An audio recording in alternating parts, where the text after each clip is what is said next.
Okay, this question 6.4 with it. It says determine the coordinates of C and D. Ne? The coordinates of C and D, those are the points at which these two functions meet. Yeah, they meet at this point and that point. So when two functions meet, that means at that point, at those points where they meet, they have the same x coordinate, the same y coordinate, right? So meaning that they are equal at that point. So for us to find these coordinates, we're going to go ahead and equate the two functions, right? So so the first function is this. We're going to write f of x. So x, that's f of x is 1 over x plus 3 minus 1 is equal to this thing. This 1 over 2x is the same as x over 2. You don't have to complicate things.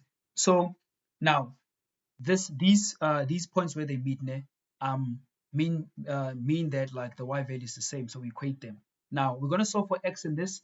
The x value we get, or the x values we get, will be the respective x values of points C and D. So we should get two x values, and from each of the x values we get, we're going to substitute to get the y values.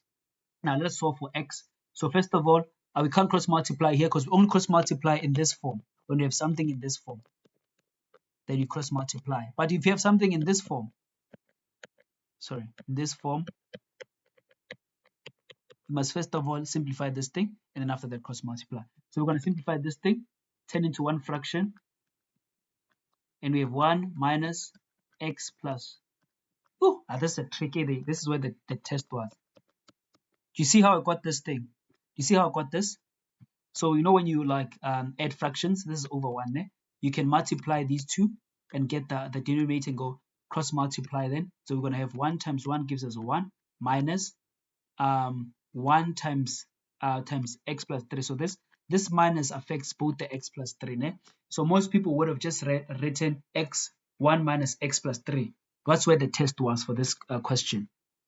Okay, so we're going to go ahead 1 minus x minus 3 over x plus 3 is equal to x over 2, 2.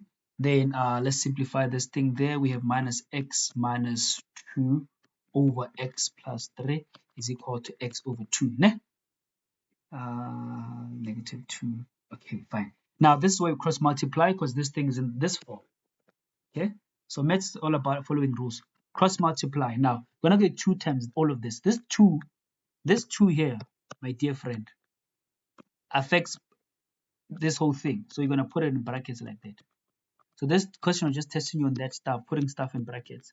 Then that negative here, the x here affects both x and plus 3 there.